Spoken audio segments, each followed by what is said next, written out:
Hello everyone. हम continue करने वाले हैं fundamental theorem of arithmetic. Real numbers का ये पार्ट 4 है। ठीक है, फर्स्ट टू पार्ट्स में हमने यूक्लिड्स डिवीजन लेमा को डिस्कस किया था और एक्सरसाइज 1.1 कंप्लीट किया था। एक्सरसाइज 1.2 हम ऑलरेडी पार्ट 3 में स्टार्ट कर चुके थे। थर्ड क्वेश्चन से हमें इस पार्ट में कंटिन्यू करना है। तो मैं एक बार आपको रिकैप दे देता हूं कि पार्ट 3 में क्या हुआ था। और अगर आपने पार्ट 3 नहीं देखा है तो मैं आपको बोलूंगा, मैं आपको सजेस्ट करूंगा कि आप पार्ट 3 देखिए, क्योंकि उसमें हमने बेसिक्स डिस्कस किया है। तो पार्ट 3 का लिंक आपको ऊपर आई बटन में मिल जाएगा, यानी तो नीचे डिस्क्रिप्शन में आपको लिंक दे दूंगा मैं। ठीक है, मैं एक बार रिकैप दिखा देता हूं आपको कि हमने ये डिस्कस किया था फंडामेंटल थ्योरम ऑफ अरिथमेटिक क्या है, उसका यूज क्या है, एचसीएफ कैसे निकालते हैं, एलसीएम कैसे निकालते हैं उसका यूज करके। नेक्स्ट हमने क्वेश्चन नंबर 1 किया था जो सिर्फ और सिर्फ प्राइम फैक्टराइजेशन पे है, हमें नंबर्स का प्राइम फैक्टराइजेशन करना है। सेकेंड है find the LCM and HCF, दो नंबर्स का फाइंड करना था और वेरीफाई भी करना था एक relation LCM into HCF is equal to product of two numbers. अब ये रिलेशन केवल वैलिड था दो नंबर्स के लिए। फाइन, तो यहां तक हमने ये क्वेश्चन कंप्लीट किया था। आज हम स्टार्ट करने वाले हैं क्वेश्चन नंबर 3 से। It says find the LCM and HCF of following integers by applying prime factorization method. First part इसका हम लेके चलते हैं। First part says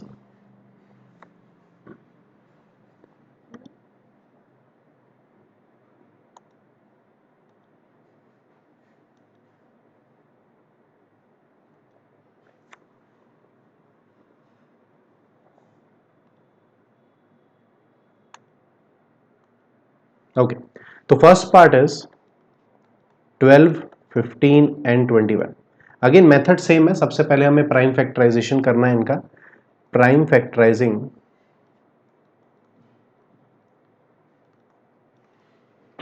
we get, अगर 12 का प्राइम फैक्टराइजेशन करेंगे तो हमें मिल जाएगा 2 स्क्वायर इंटू 3। 15 का करेंगे तो हमें मिल जाएगा 3 इंटू 5। और 21 का अगर प्राइम फैक्टराइजेशन करेंगे तो हमें मिल जाएगा 3 इंटू 7। ठीक है, अगर मैं HCF की बात करूं तो HCF होता है product of all common prime factors. तो कॉमन हमें दिख रहा है यहां पर 3 है। ठीक है, विद देयर लोवेस्ट पावर। तो यहां पे क्योंकि 3 का पावर 1 ही है हर में, इसलिए हम 3 का पावर 1 ले लेंगे और आंसर आ जाएगा 3। एलसीएम की अगर बात करें तो एलसीएम होता है product of all prime factors. तो मुझे यहां पर 2 दिख रहा है, 3 है, 5 है और 7 है। ठीक है, सो 2 into 3 into 5 into 7 with their highest power. तो 2 का पावर मुझे यहां पर 2 दिख रहा है। ठीक है ना। ओके, सो जब हम इसको मल्टीप्लाई कर लेंगे तो आपको एलसीएम मिल जाने वाला है, दैट इज 420। एलसीएम मिल जाएगा आपको 420। और इसी तरीके से हम सेकेंड पार्ट भी कर लेंगे। सेकेंड पार्ट सेज 17, 23 एंड 29 हमारे ये नंबर्स है। 17, 23 एंड 29 जब इसका प्राइम फैक्टराइजेशन करेंगे तो 17 का आएगा 1 इंटू 17, 23 का आएगा 1 इंटू 23 और 29 का आएगा 1 इंटू 29। क्योंकि ये सारे ही प्राइम नंबर्स हैं इसलिए 1 हमें लेना पड़ रहा है ताकि एक कॉमन फैक्टर हमें मिल जाए। ठीक है, अगेन HCF की जब हम बात करें तो HCF होता है प्रोडक्ट ऑफ कॉमन फैक्टर। तो कॉमन तो मुझे केवल यहाँ पर 1 ही दिख रहा है, सो 1 हम ले लेंगे तो वही आपका HCF भी हो जाएगा। LCM की जब हम बात करें तो सारे फैक्टर्स कंसिडर करने होते हैं। सो 17 इंटू 23 इंटू 29, 1 से कुछ फर्क नहीं पड़ेगा इसलिए मैं उसको कंसिडर नहीं कर रहा हूँ। जब हम इसे मल्टीप्लाई करेंगे तो हमें LCM मिल जाएगा 1 1 3 3 9। ये इसका LCM हो जाएगा। ठीक है, तो बस आप इतना याद रखें, HCF में हम कॉमन फैक्टर्स लेते हैं विद देयर लोवेस्ट पावर। ठीक है, और LCM में हम सारे फैक्टर्स लेते हैं विद देयर हाईएस्ट पावर। बात करते हैं इसके थर्ड पार्ट की। Third part is 8, 9 and 25।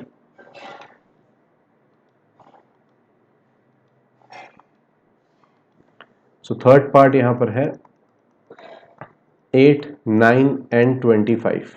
इसका प्राइम फैक्टराइजेशन कर लेंगे तो 8 का मिलेगा 2 क्यूब, 9 का मिलेगा 3 स्क्वायर, 25 का मिलेगा 5 स्क्वायर। क्योंकि कुछ भी कॉमन नहीं दिख रहा है तो मैं 1 ले लेता हूं यहां पर ताकि हम कुछ कॉमन निकाल पाए।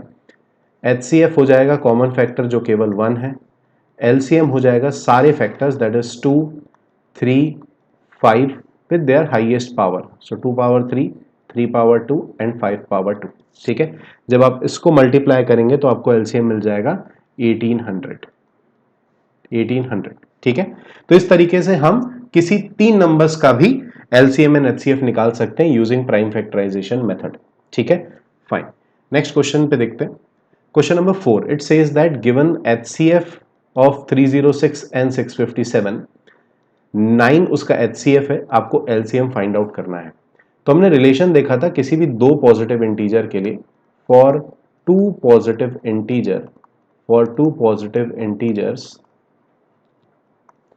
A एंड B, क्या रिलेशन था? That is HCF of two numbers multiply LCM of two numbers is equal to the product of two numbers. तो यहां पर मुझे A की वैल्यू दिख रही है, A इज व्हाट? 306, B की वैल्यू हम कंसिडर कर लेते हैं 657, और HCF इनका गिवन है हमारे को, HCF ऑफ AB हमें गिवन है 9। हमें LCM फाइंड आउट करना है। ठीक है, तो सारी वैल्यू सब्सटीट्यूट कर देंगे इक्वेशन पे। Substituting values in equation A और 1। ठीक है, इसको इक्वेशन 1 बोल देते हैं। सारी वैल्यू सब्सटीट्यूट कर लेंगे तो HCF है 9, LCM आपको फाइंड आउट करना है, that is equal to 306 and 657। ठीक है, LCM will be equal to, ये हो जाएगा 306 मल्टीप्लाई 657 और 9 यहाँ डिवाइड में आ जाएगा।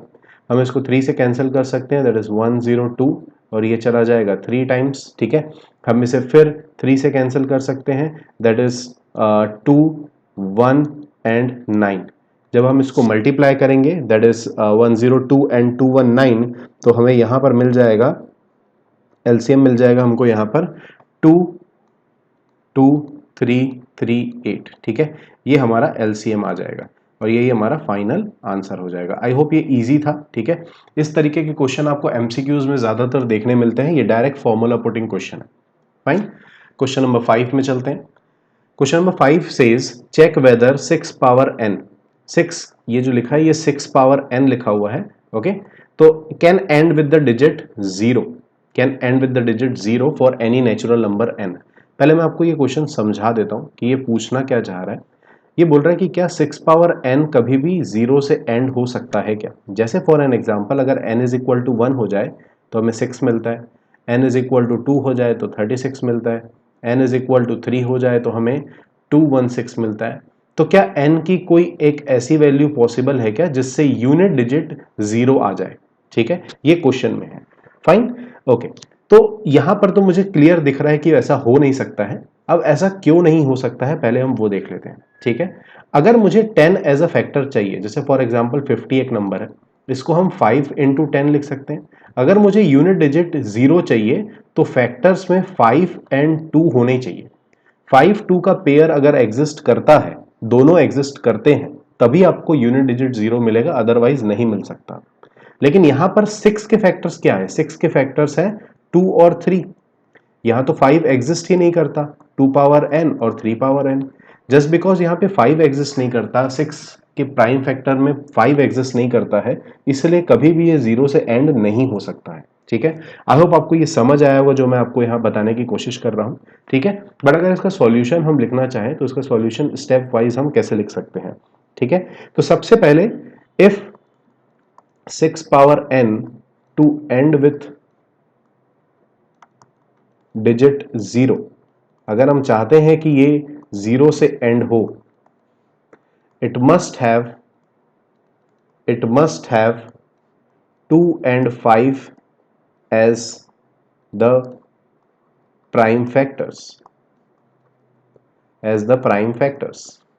So 6 power n is equal to 2 into 3 to the power n, that is 2 power n into 3 power n. Okay, we see that 5 does not exist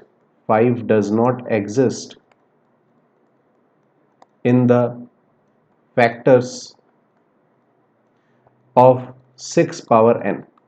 Hence, for any value of n, 6 power n will not end with digit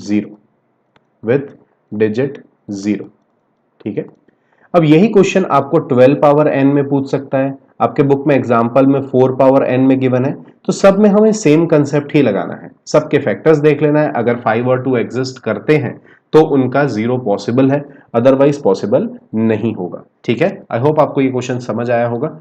next question, question number 6। Now, question number 6 says that explain why 7 into 11 into 13 plus 13 and second expression हमें given है वो composite number है, हमें ये बताना है। तो composite number कौन सा था? कंपोजिट नंबर वो नंबर था जिसमें आपको दो से ज्यादा फैक्टर्स मिलते हैं। जिस नंबर के आपको दो से ज्यादा फैक्टर मिल गए वो कंपोजिट होता है, या नंबर जो प्राइम नहीं है वो नंबर कंपोजिट हो जाता है। तो पहले हम कंसिडर कर लेते हैं 7 इंटू 11 इंटू 13 प्लस 13। ठीक है, सो कंसिडरिंग, अब यहां पे मुझे दिख रहा है कि मैं 13 कॉमन निकाल सकता हूं। एक टर्म तो ये है, सेकेंड टर्म ये है। ठीक है, टर्म हमेशा पॉजिटिव नेगेटिव से सेपरेट होते हैं, तो यहां पे केवल दो ही टर्म है जिसमें 13 कॉमन निकल जाएगा। जैसे हमने 13 कॉमन निकाल लिया, हमारे पास बच गया 7 इंटू 11 प्लस 1।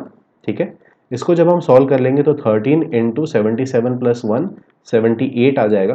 ठीक है, इसका अगर आप प्राइम फैक्टराइजेशन करेंगे तो आपको मिल जाएगा 13 इंटू 2 इंटू 3 इंटू 13। ठीक है, सो बेसिकली इसके प्राइम फैक्टराइजेशन में 2 इंटू 3 इंटू 13 स्क्वायर। तो आपको दिख रहा है कि यहां दो से ज्यादा नंबर्स हैं, fine, hence it is composite. ठीक है, हम इसे डायरेक्ट लिख सकते हैं क्योंकि दो से ज्यादा प्राइम फैक्टर्स हमें दिख रहे हैं, hence it is a composite number. Fine, वैसे ही हम दूसरा कर लेंगे, कंसिडरिंग 7 इंटू 6 इंटू 5 4 3 2 1 प्लस 5। ठीक है, यहां से अगेन हमें दो टर्म्स दिख रहे हैं, पहला टर्म ये है, सेकेंड टर्म ये है, और दोनों में से हम 5 कॉमन निकाल सकते हैं। सो अंदर हमारे पास बच जाएगा 7 into 6 into 4 into 3 into 2 into 1 plus 1। ठीक है, जब हम इसको सॉल्व करेंगे तो 5 इंटू यहां पर हमें इनसाइड द ब्रैकेट मिल जाएगा 1008 plus 1, so that will be 5 into 1009। ठीक है, जब हम इसका प्राइम फैक्टर्स निकालने जाएंगे तो अगर इसका प्राइम फैक्टर नहीं भी निकालना है तो भी हमें यहां पे समझ आ रहा है कि 5 और 1009 ये दो फैक्टर्स आपको एक्स्ट्रा मिल रहे हैं। इसके अलावा उस नंबर का वन एंड नंबर इटसेल्फ तो ऑब्वियसली फैक्टर हो गई। तो अगर आप इसको फर्दर फैक्टराइज नहीं करते हैं तो भी आपको यहां से दिख रहा है कि चार फैक्टर्स इसके पॉसिबल है। ठीक है, इसलिए हम लिख सकते हैं hence it is composite number. आप चाहे तो एक लाइन और ऐड कर सकते हैं, we can see that it has more than two factors, hence it is a composite number. ठीक है, आप इस तरीके से भी लिख सकते हैं इसको बेटर रिप्रेजेंटेशन के लिए। फाइन, आई होप आपको ये समझ आया होगा। ये क्वेश्चन भी काफी कॉमन है, जो स्टूडेंट्स कंफ्यूज होते हैं इसको लेके। आपको सिर्फ यहाँ ये समझना है कि टर्म्स जो है वो पॉजिटिव नेगेटिव से सेपरेट होगा, ना कि मल्टीप्लाई से। ठीक है, सो दोनों ही क्वेश्चन में, दोनों ही पार्ट्स में केवल दो टर्म एग्जिस्ट करते हैं, जिसमें से हमने एक एक नंबर कॉमन निकाल लिया है। फाइन, और कंपोजिट नंबर्स का बेसिक्स आपको पता होना चाहिए कि दो फैक्टर से ज्यादा अगर फैक्टर एग्जिस्ट करते हैं किसी नंबर के तो वो कंपोजिट नंबर कहलाता है। ठीक है, लास्ट क्वेश्चन देखते हैं, question number 7। It says there is a circular path around a sports field. Sonia takes 18 minutes to drive one round of the field while Ravi takes 12 minutes for the same. Suppose they both start at the same point and at the same time and go in the same direction. After how many minutes will they meet again in the starting point? ठीक है, अब अगर मैं यहां पर बात करूं तो यहां पर ये अगर हम सर्कुलर ट्रैक कंसिडर करते हैं, ये स्टार्टिंग पॉइंट है, तो रवि को अगर 12 मिनट लगते हैं और सोनिया को 18 मिनट लगता है, तो वापस ये स्टार्टिंग पॉइंट पे 24 मिनट्स में आएगा और ये 36 मिनट्स में आएंगी सोनिया। ओके, सो ऐसे ही अगर हम कैलकुलेट करते जाएं तो ये फिर से 36 मिनट्स में, देन 48 मिनट में, देन 60 मिनट्स में ये वापस स्टार्टिंग पॉइंट में आते जाएगा। ठीक है, और ये 18, 36, 54 ऐसे मिनट्स में स्टार्टिंग पॉइंट पे आते जाएंगे। तो अगर मैं बात करूं कि दोबारा ये कब स्टार्टिंग पॉइंट में मिल रहे हैं, तो हमें यहां से क्लियरली दिख रहा है कि ये 36 मिनट्स में स्टार्टिंग पॉइंट पे मिलेंगे। ठीक है,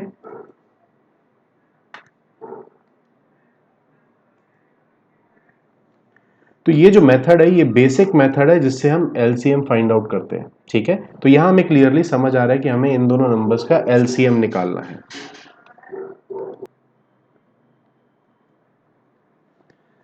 एलसीएम ऑफ 18 एंड 12, ओके, तो यहां पर हम लिख सकते हैं कि LCM of 18 and 12, okay, that will be, हम एलसीएम अगर निकालना चाहते हैं तो सबसे पहले हमें प्राइम फैक्टराइजेशन करना रहेगा। So prime factorizing 18 and 12, okay, we get, अगर इसका प्राइम फैक्टर निकालेंगे 18 का तो यहां पर हमें मिल जाएगा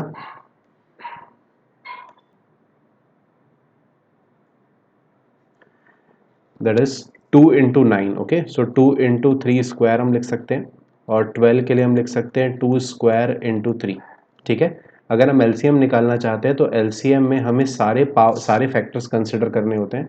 तो यहाँ पर फैक्टर्स जो है वो है 2 और 3 विद देयर हाईएस्ट पावर। तो 2 का हाईएस्ट पावर मुझे यहाँ पर 2 दिख रहा है, और 3 का हाईएस्ट पावर भी 2 ही है यहाँ पर, okay, so that is 4 into 9, that is 36, okay, so they will meet after 36 minutes again in the starting point, fine, so ये इसका LCM आ जाएगा और यही इसका आंसर भी है। यहाँ हम एंड करते हैं एक्सरसाइज 1.2 को, ठीक है। एक्सरसाइज 1.3 और उसके कंसेप्ट्स हम नेक्स्ट वीडियो में लेकर आएंगे आपके लिए, that will be part 5। Part 4 तक आप प्लीज़ इन चैप्टर्स को देख लीजिए, इस चैप्टर को अच्छे से देख लीजिए, कोई भी डाउट है तो आप मुझे कमेंट में लिखिए, ठीक है, आपको डेफिनेटली मैं उसका सॉल्यूशन वहाँ पर दे दूंगा, ओके। अगली वीडियो में मिलते हैं, till then take care, bye bye.